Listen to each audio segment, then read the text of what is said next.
I have a lot of negative feelings towards The Evil Within. Throughout my time with this game, I just felt constantly frustrated. This frustration eventually grew into resentment and eventually disappointment. It wasn't always so. We had some good times together. We just grew apart. You started hanging out with a different crowd, and after a while, you turned into something I no longer recognized. I didn't want to hate The Evil Within, but I do. Like, a lot. And I'm going to take the time here today to tell you a story about a young boy who wishes he could get 13 hours of his life back. And you're probably thinking, nah man, The Evil Within got them good reviews. And to that comment I say, shut the fuck up. But first, some context. The Evil Within had some hype surrounding its release. The main reason being is that this game was directed by Shinji Mikami. For fans of the survival horror genre, this guy's a pretty big deal. This guy designed such horror classics as Roger Rabbit for the Game Boy, Goof Troop, and Aladdin for the Super Nintendo, and that's about it. I can't really think of anything else worth mentioning, actually. Well, first, let's get into the story, if you can call it that. The protagonist is veteran police detective Sebastian Castellanos, who ticks all of the cliché detective boxes. His career was on the fast track until a personal tragedy occurred. This tragedy affected his ability to work effectively. His career prospects then ceased to exist. He takes up drinking to drown out his sorrows and try and cope with the emptiness that is consuming his existence. His love for his job eventually deteriorates, which leads him into a deep depression. I have just described nearly every detective in fiction, and probably some real ones too. Apart from you, Batman. No, I didn't mean to stereotype everyone in your line of work. Sorry. Yeah, okay, sorry. Anyway, Sebastian is brought back from the depths of his despair by Joseph Oda, who is his partner. Joseph may sound like a heroic buffoon, but unknown to most, apart from those who actually played The Evil Within, he is a complete buffoon.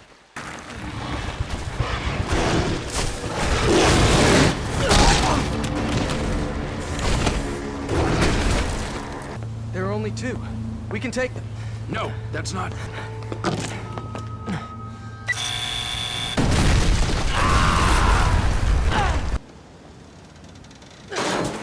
You all right? Yeah. Sebastian is also accompanied by another person, Julie Kidman, whose motives for being there are not too clear.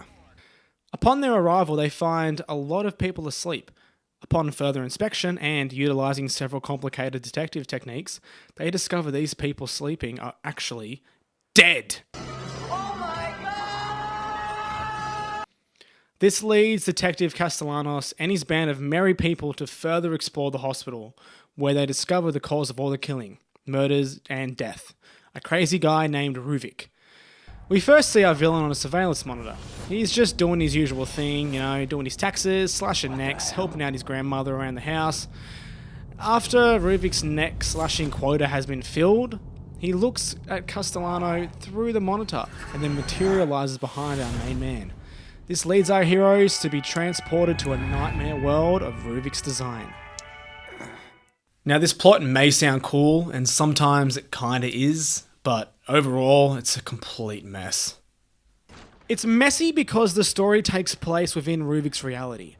The problem with that is Ruvik's mind is not the most stable, so crazy shit happens all of the time without any real rhyme or reason. This means from the very beginning, the story completely loses focus and any sense of a coherent structure is completely lost. First, you're at a hospital investigating why there are so many dead people. You get knocked out and wake up upside down inside a room where a madman with an axe eventually chases you. At one point you fall into a pool of blood, and after this you wander around a village. Apart from the initial investigation of the hospital, none of this has any story significance or any real impact on the story itself, and only exists so that the developer can put the player into new scenarios.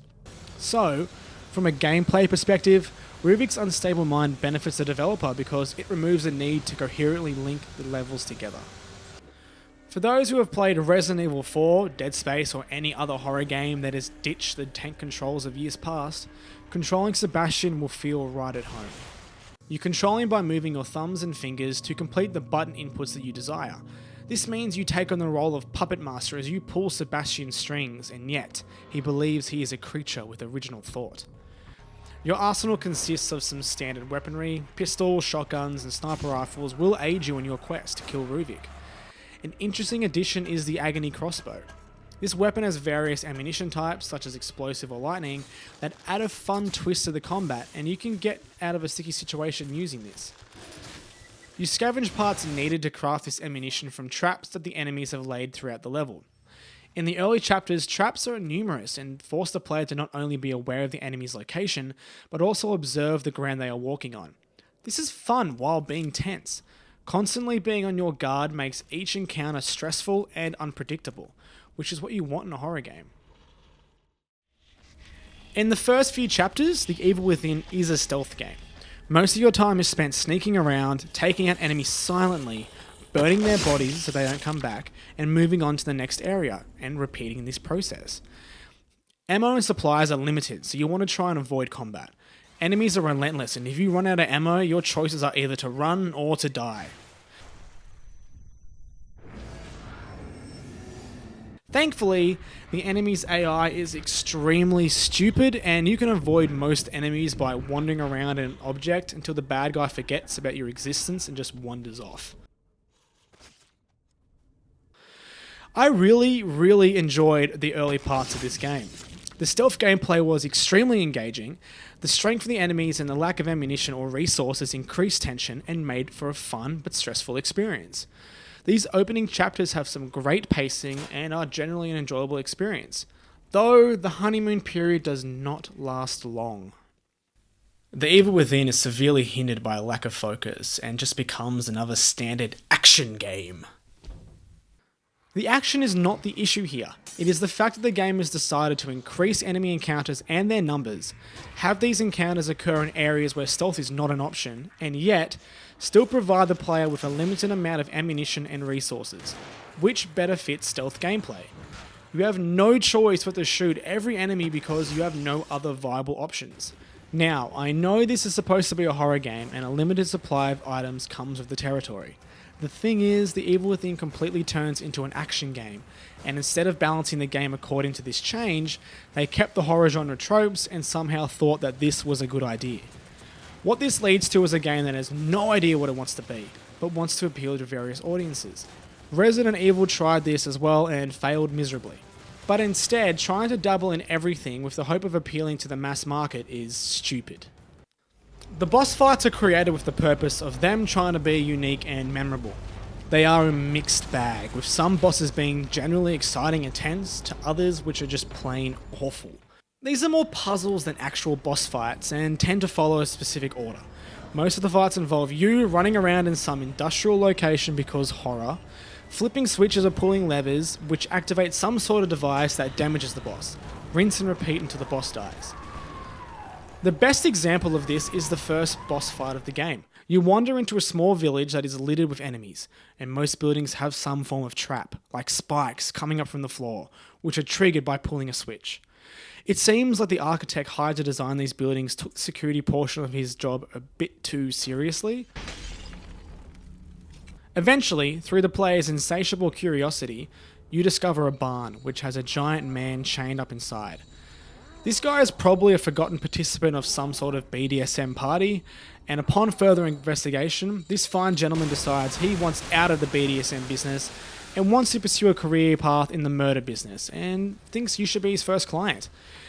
At this point of the game, you are not well equipped and have been relying on stealth tactics to evade enemies. Now, with hardly any items, you must take out this bastard.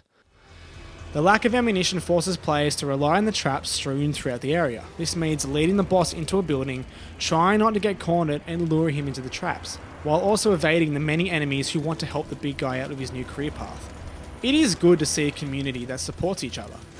You need to be fully aware of where the boss is, where you are, where the fastest exit is after triggering the trap, and finding the best traps to use against this big guy.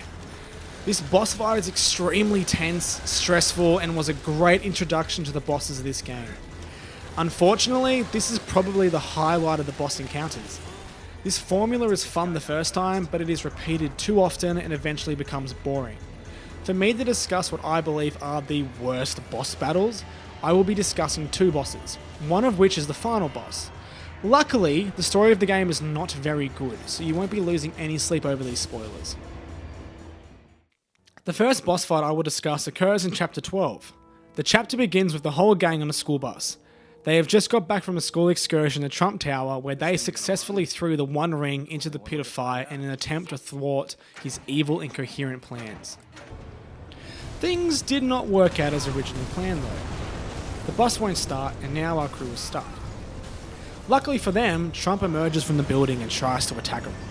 Unlike the first boss battle where you had to think strategically and play carefully, this boss fight consists of you just shooting at the boss until it dies. No strategy, no challenge, just shoot him until the game decides you've had enough fun and the boss dies.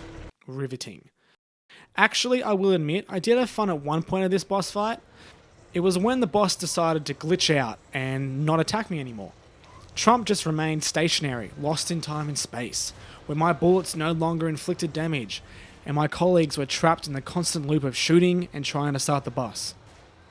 I was trapped in a moment of time where there was no escape, and it was glorious. This is supposed to be a AAA game, and yet this game is a broken mess. I am playing The Evil Within just under 2 years after its release, and after several updates, this shit is still happening. Besides the broken hilarity, this boss fight is bland and boring. Gone is the tense gameplay of the first boss encounter. Nah, we don't need that. Now, the fight's devolved into a generic turret section, just without the turret. Now, onto the final encounter. Just fucking kill me. Sebastian finds himself at the hospital from the beginning of the game. In what the game thinks is quite clever, Sebastian wanders down the same corridor from the hospital surveillance monitor at the start of the game, witnessing firsthand Ruvik slitting lots of throats. Usually, I enjoy this kind of stuff in a story, but at this point I just wanted this game to end. And thankfully, so did Ruvik, and we are teleported to the final sequence. So, running with the theme of The Evil Within focusing on action whilst undersupplying the player, reaches its climax in the final level. The player is thrown into a goddamn combat arena and must fight wave after wave of enemies until you kill enough to enter the next area. This section was probably the most frustrating part of this entire game. There are so many enemies and you are just so under-equipped for this kind of situation. This small portion of The Evil Within has every issue that plagues the game in one neat little package. It is an action game, but wants you to believe it's a horror game. After you complete this part, you fight two dudes with safes on their heads, run through an amusement park of terror, and finally wind up at the final boss fight. Thank fuck. Typically, the last boss fight of a game is epic, and it ends it on a high note. But The Evil Within...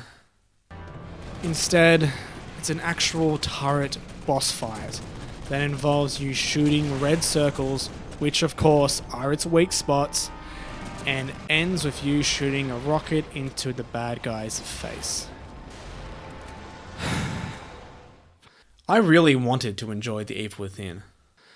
It started off with such promise, but not having a clear direction, an incoherent plot, and changing what type of game it was without adjusting other mechanics, made The Evil Within a jumbled up mess. If you are looking for an awesome horror game, just look somewhere else. Well, I'm not surprised. What do you expect from the guy who made Goof Troop?